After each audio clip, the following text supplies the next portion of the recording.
Hi friends, வணக்கம் and welcome to எங்கள் வீட்டு சமையல். நம்ம இன்றைக்கி வந்து சுவையான நாட்டுக்கோழி குருமா எப்படி வைக்கணும் அப்படின்றது தான் பார்க்க போகிறோம். சரி வாங்க வீடியோக்குள்ளே போகலாம்.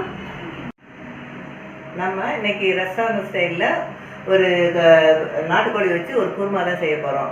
இந்த குருமா வந்து உங்களுக்கு இட்லி, தோசை, சப்பாத்தி, புரோட்டா, நான் எல்லாத்துக்குமே ரொம்ப சூட் ஆகும். இது வந்து செய்கிறது ரொம்ப சிம்பிள். உங்களுக்கு எல்லா மசாலாவையும் நம்ம மிக்சியில் அரைச்சிட்டு குக்கரில் எல்லாத்தையும் ஒன்றா போட்டு வைக்க வேண்டியதுதான். அதனால் சீக்கிரமாக உங்களுக்கு வேலை முடிஞ்சது, ரொம்ப டேஸ்ட்டாகவும் இருக்கும்.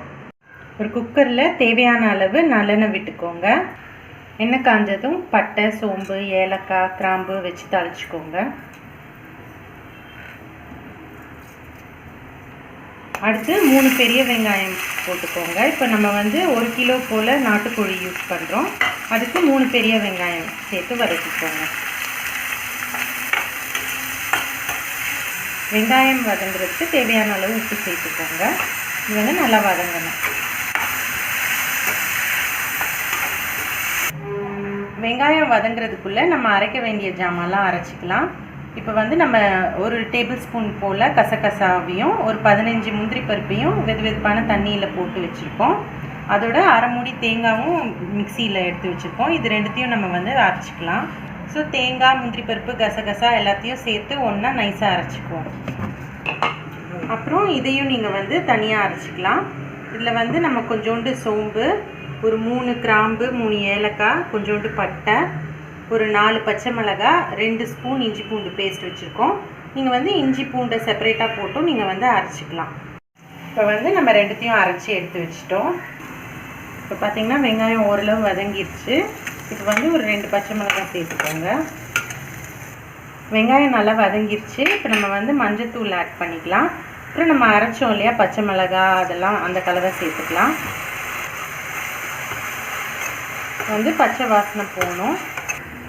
அப்புறம் மிளகாத்தூள் 2 ஸ்பூன் சேர்த்துக்கோங்க. தனியாத்தூள் 4 ஸ்பூன்.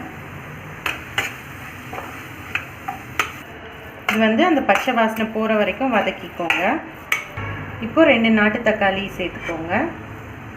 இதுவும் வந்து நல்லா வதங்கணும். இப்போ பார்த்திங்கன்னா எல்லாம் நல்லா வதங்கிருச்சு. ஸோ இந்த ஸ்டேஜில் வந்து நம்ம சிக்கன் வந்து ஆட் பண்ணிக்கலாம்.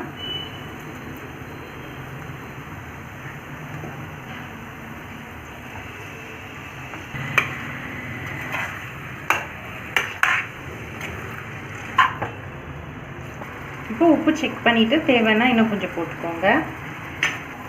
இது வந்து கொஞ்சம் வதக்கிக்கோங்க. தேவையான அளவு தண்ணி ஊற்றிக்கோங்க. இப்போ மூடிடலாம்.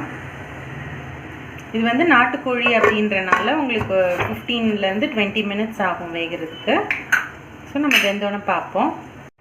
ஸ்டீம் அடங்கிருச்சு. நம்ம திறந்து பார்ப்போம். நம்மளோட சிக்கன் குழம்பு வந்து சூப்பராக தயாராகிட்டே இருக்குது. சிக்கன்லாம் நல்லா வெந்திருக்கு. பார்க்கும்போதே நல்லா வாசமாக இருக்குது. இப்போ நம்ம அரைச்சி வச்சுருக்க அந்த தேங்காய், முந்திரி பருப்பு, கசகசாலாம் அரைச்சி வச்சுருந்தோம்ல, அதை நம்ம ஆட் பண்ணிக்கலாம். தேங்காய் ஆட் பண்ணிவிட்டு ஒரு கொதி வந்தோன்னே ஆஃப் பண்ணிடுங்க. கொதி வந்துடுச்சு. ஒரு 2 மினிட்ஸ் மட்டும் நம்ம சிம்மில் வச்சு இறக்கிடலாம். இப்போ நம்மளோட சிக்கன் குருமா வந்து ரெடி ஆகிடுச்சு. நம்ம அடுப்பு அணைச்சிடலாம். சுவையான சிக்கன் குருமா வந்து சூப்பராக தயாராகிடுச்சு. இதை வந்து நம்ம சொன்ன மாதிரி இட்லி, தோசை, பூரி, சப்பாத்தி, பரோட்டா இதுக்கெலாம் தொட்டு சாப்பிட்லாம். ரொம்ப சுவையாக இருக்கும். ரொம்ப ஈஸியும் கூட. செம்ம டேஸ்ட்டாக, செம்ம வாசனையாக இருக்குது. ஸோ டெஃபினட்டாக நீங்களும் ட்ரை பண்ணுங்கள். ட்ரை பண்ணிவிட்டு உங்களோட ஃபீட்பேக்கை எங்களுக்கு கமெண்ட்ஸில் போடுங்க.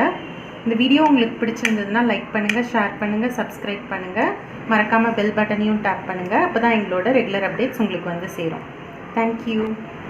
நம்ம இன்றைக்கி ரெஸ்டாரண்ட் ஸ்டைலில் ஒரு நாட்டுக்கோழி குருமா தான் செய்ய போகிறோம். இது வந்து சைட் டிஷ்ஷாக இட்லி, தோசை, குருமா இல்லை சப்பாத்தி.